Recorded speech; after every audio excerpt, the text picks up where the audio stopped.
alaikum masu kallon mu, barkanku da wannan lokaci. Yau muna ranar Laraba 24 ga watan Yuli shekara ta 2024 daidai da 18 ga watan Almuharram bayan hijirar Annabi Muhammad sallallahu alaihi wasallama da shekara 1446 ga kanun labaran.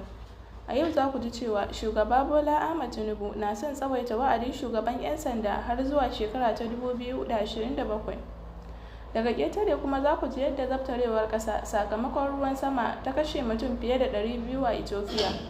Daga ɓangaren wasanni kuma za ku ji cewa Arsenal da Barcelona na gogayya kan Williams bayan ta ƙi sallama wa United Delight. Kanun labaran kuka saurara tare da ni Hajara Aliyu Labaran daga tashar mu ta World Daily News Hausa.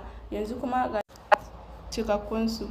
Shugaba Bola Ahmed Tinubu na son tsawaita wa'adin shugaban 'yan sanda har zuwa shekara ta 2027. Shugaba Bola Ahmed Tinubu ya rubuta wa majalisun dokoki na tarayyar ƙasar wato majalisar wakilai da ta dattawa wannan buƙatar ta amincewa da wani ƙudurin doka da zai rika baiwa babban sufeton 'yan sanda damar ci gaba da zama a kujerarsa ko da lokacin ritayarsa ya yi har sai wa'adin naɗin da aka yi masa ya ƙare. Wannan na kunshe ne a cikin wata wasiƙa da ta nemi a sauya dokar 'yan sanda ta 2020.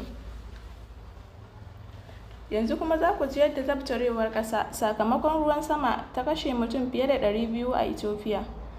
Adadin mutanen da suka mutu sakamakon zabtarewar ƙasa a Habasha sun ƙaru zuwa 229.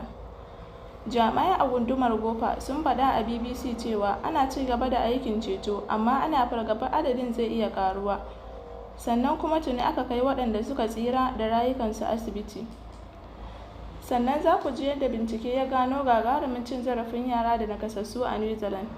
Wani babban bincike mai zaman kansa da aka gudanar a New Zealand ya gano cewa an ci zarafin yara da matasa masu nakasa har 200,000 a cibiyoyin kula da su na gwamnati da kuma na coci-coci tun daga shekarar 1950 zuwa shekara ta 2019. Rahoton wanda aka fitar a ranar Laraba ya nuna cewa hukumomi da kuma jami'un sun gaza karewa ko dakatarwa ko kuma yarda ma da aikata wannan ta'ada duk da cewa sun san ana aikata hakan. Kuna sauraron labaran ne daga tashar mu ta World Daily News Hausa. Yanzu kuma ga na wasanni. Arsenal da Barcelona na gogayya kan Williams bayan ta ƙi sallama wa United Delight. Arsenal na son ɗan wasan gaba na gefe na Athletic Bilbao Nico Williams mai shekaru 22 da ɗan wasan tsakiya na Real Sociedad Mikel Merino mai shekara 28, amma kuma tana fuskantar gogayya daga Barcelona akan 'yan wasan tawagar Spaniya guda biyu. Kun saurari labaran ne daga tashar mu ta World Daily News Hausa wato WDN Hausa. Kada ku manta ku yi subscribe sannan ku danna ƙararrawa ku yi following ɗinmu a Facebook, Instagram, Twitter da kuma TikTok. Sunana Hajara Aliyu Labaran da na karanto labaran. Mun gode.